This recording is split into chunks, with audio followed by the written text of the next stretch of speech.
Hello बच्चों, आप सभी का हमारे चैनल में फिर से स्वागत है। आज हम लोग क्लास 10th के क्षितिज बुक से चैप्टर नंबर 7 छाया मत छूना का प्रश्न अभ्यास को हल करेंगे। तो चलिए स्टार्ट करते हैं। पहला प्रश्न है, कवि ने कठिन यथार्थ के पूजन की बात क्यों कही है। यानी कवि ने कठिन यथार्थ मतलब कि जीवन की जो कठोर सत्य है उसे पूजने की बात क्यों कही है। तो उत्तर देखते हैं। कवि ने कठिन यथार्थ के पूजन की बात इसलिए कही है क्योंकि व्यक्ति को ना चाहते हुए भी यथार्थ का सामना करना होगा, अर्थात सत्य का सामना करना ही होगा।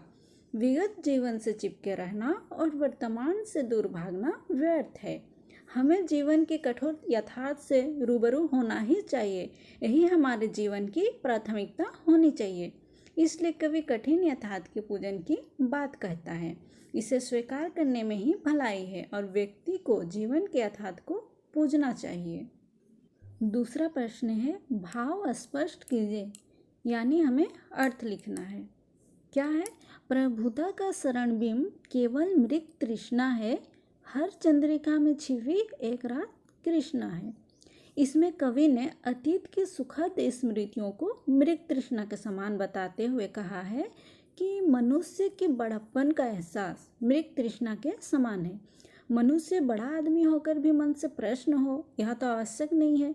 हर सुख के साथ एक दुख भी जुड़ा रहता है, जैसे कि हर चांदनी रात के बाद एक काली रात भी लगी रहती है, यानी कि पूर्णिमा के बाद अमावस भी आती है। ठीक उसी तरह सुख के बाद दुख भी आते हैं। तीसरा प्रश्न है, छाया शब्द यहाँ किस संदर्भ में प्रयुक्त हुआ है। यानी किसके लिए प्रयुक्त हुआ है। तो कवि ने उसे छूने के लिए मना क्यों किया है। उत्तर है, इस कविता में छाया शब्द भ्रम या दुविधा की स्थिति के लिए प्रयुक्त हुआ है। यहाँ छाया शब्द पुरानी स्मृतियों के लिए भी है। कवि छाया को छूने से इसलिए मना करता है क्योंकि यह वास्तविकता से दूर होती है। अतीत की सुखद स्मृतियों को याद करने से उसकी प्राप्ति नहीं हो सकती। इसके पीछे भागने से हमारा दुख जो है और बढ़ जाएगा और विगत स्मृतियों की यादों के सहारे जीवन नहीं जिया जा सकता। इसलिए हमें अतीत की स्मृतियों को छोड़कर वर्तमान में जीना चाहिए। चौथा प्रश्न देखते हैं, कविता में विशेषण के प्रयोग से शब्दों के अर्थ में विशेष प्रभाव पड़ता है, जैसे कठिन यथार्थ। कविता में आए ऐसे अन्य उदाहरण छांट कर लिखिए और यह भी लिखिए कि इससे शब्दों के अर्थ में क्या विशिष्टता पैदा हुई।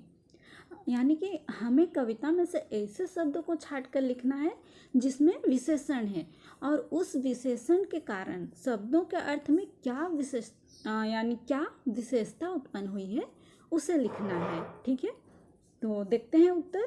दुख दूना, यहाँ दुख दूना में दूना क्या है? विशेषण है। तो दूना शब्द के द्वारा दुख की अधिकता व्यक्त की गई है। अगला है जीवित क्षण। यहाँ जीवित के द्वारा क्षण को चलयमान अर्थात उसके जीवित होने को दर्शाया गया है। अगला है सुरंग सूधियाँ।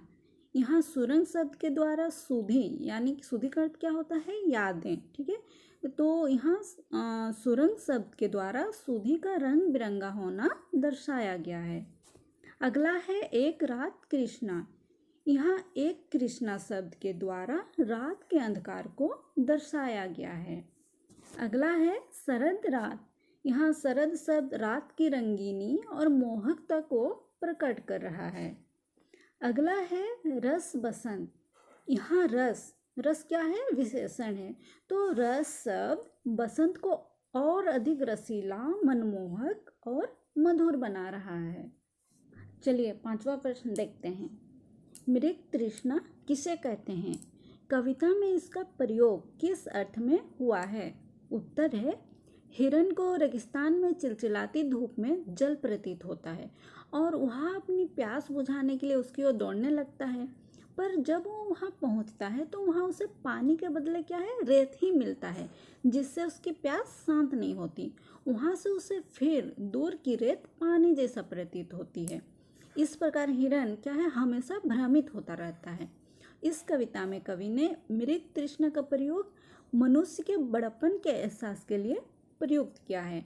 मनुष्य को सदैव बड़प्पन की चाह होती है, लेकिन यह अस्थायी है। मनुष्य हमेशा कामनाओं और लालसाओं के पीछे भागते हैं, पर अतृप्ति के सिवाय कुछ भी हाथ नहीं लगता। व्यक्ति इस भटकाव में उलझकर रह जाता है। इसमें वास्तविकता कुछ भी नहीं होती, केवल छलावा होता है। छठा प्रश्न है, बीती ताहि विसार दे आगे की सुधि ले। यह भाव कविता की किस पंक्ति में झलकता है? उत्तर देखते हैं।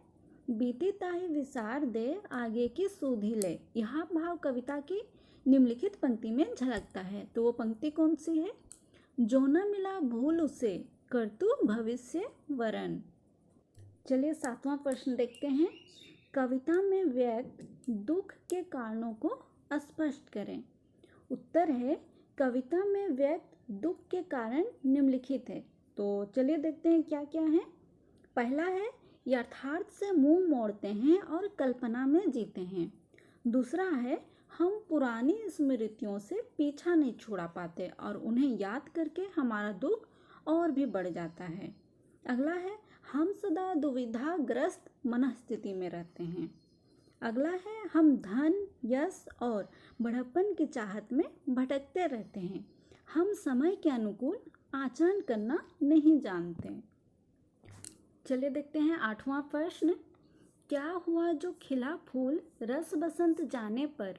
कवि का मानना है कि समय बीत जाने पर भी उपलब्धि मनुष्य को आनंद देती है, लेकिन कभी कभी समय बीतने पर उपलब्धि उपादेयता नहीं रहती। इस पर अपनी राय लिखिए।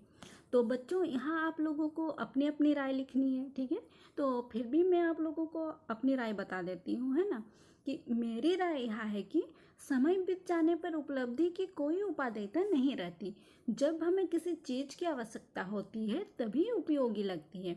समय निकल जाने पर वह चीज़ हमें कोई खुशी नहीं देती, बल्कि कई बार यह दुख का कारण बन जाती है। अब मान लीजिए किसी के घर में आग लग गई है, ठीक है? और वहाँ पे क्या हुआ, आग लगने से उसका सारा घर जल गया, सारा सामान जल के खाक हो गया। उसके बाद अगर फायर ब्रिगेड वहाँ आती है तो वो उसके लिए निरर्थक है, उसका कोई मायने नहीं रह जाता। ठीक इसी तरह समय निकल जाने पर वह चीज़ हमें कोई खुशी नहीं देती है, बल्कि क्या है, हमारा दुख का कारण बन जाती है।